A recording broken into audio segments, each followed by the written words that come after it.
कुछ समाज ऐसे हैं जहां पुरुष खूब रोते हैं, उनका रोना अच्छी बात मानी जाती है, कोई दिक्कत ही नहीं है।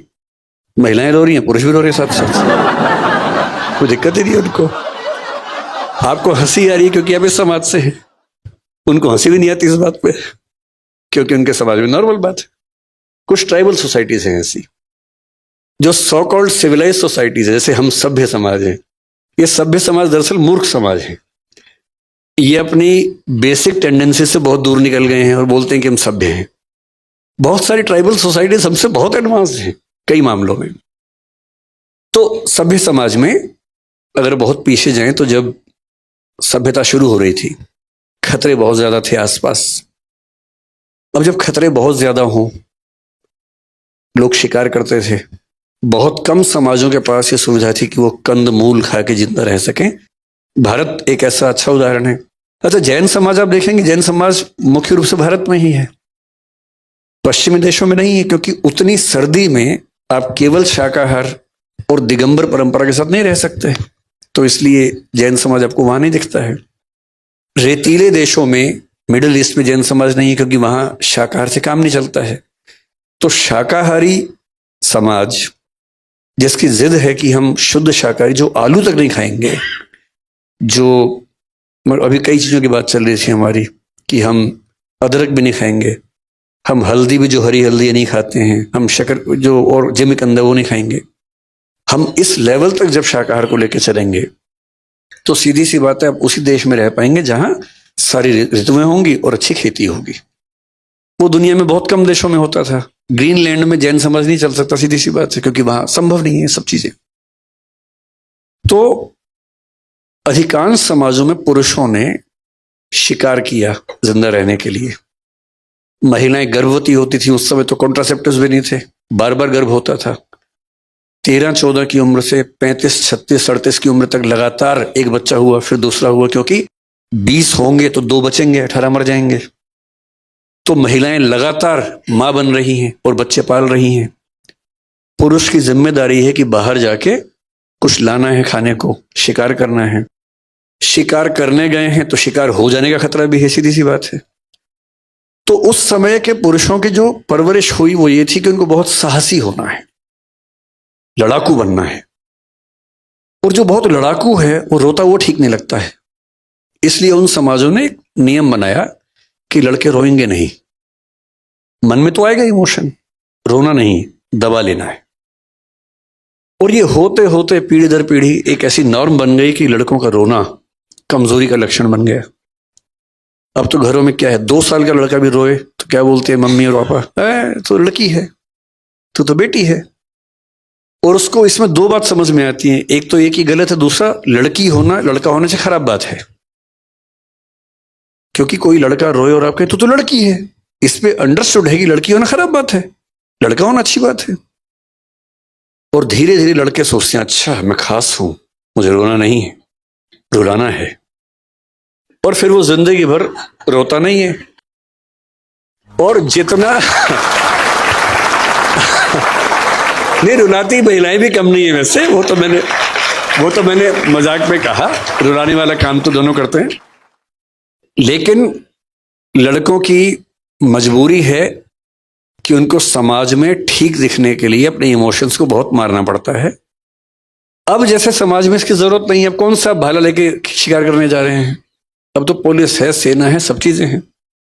अब समय आ गया कि रेक्टिफिकेशन ऑफ इमोशंस हो और रोते हुए पुरुषों का सम्मान किया जाए। अब आपको फिर हंसी आ गई, देखिए इस बात पर। जब तक ये हंसी आती रहेगी मामला ठीक नहीं होगा। जिस दिन पुरुष के रोने पर हंसी आनी बंद हो जाएगी उस दिन मामला ठीक हो जाएगा। इसलिए आपका बेटा रोए, टोंट मत कीजिएगा, बस सिर पे हाथ रखना है, कंधे पे हाथ रखना है, रो ले आपके साथ। और हो सके तो साथ में खुद भी रो लेना है, 2 आंसू निकाल देने हैं। बेशक अकेले में ले जाओ उसको, दोनों बाप बेटा रोए साथ साथ, रो लीजिए। मैं वो गारंटी से कह रहा हूं, जितना हल्का उस दिन महसूस करेंगे उतना कभी नहीं करेंगे। सर, आप बहुत बच्चों की इंस्पिरेशन है, बहुत बच्चे आपसे पढ़ते हैं, बट आपकी इंस्पिरेशन कौन है? कभी सोचा नहीं इस तरह से मैंने। लेकिन हाँ, अगर मैं थोड़ा, मेरे पिताजी मेरी इंस्पिरेशन है। माँ भी हैं, अलग अलग वजहों से। पिताजी बड़े मस्त वाला टाइप के आदमी हैं, इसलिए हैं। माँ बहुत पूरा परिवार कैसे संभाल के रखूं उस नेचर की थी, तो उस वजह से है। बाकी अगर मैं देखूं तो इतिहास में जाऊं तो बहुत सारे फिलोसफर्स, बहुत सारे सोशल थिंकर्स हैं। महावीर जी भी एक हैं, डॉक्टर अंबेडकर जिनके भवन में आज हम बैठे हैं वो भी हैं, महात्मा गांधी भी हैं।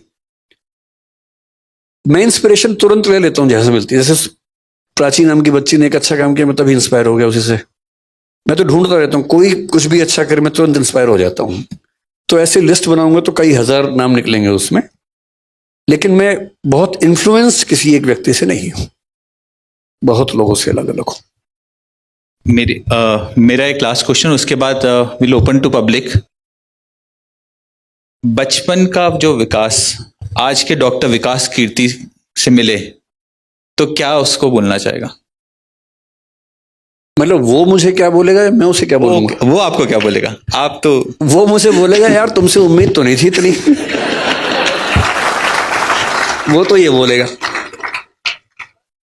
और मैं उसको बोलूंगा यार थोड़ा सा बचपन में साइंस पढ़ ली होती तो और अच्छे होते।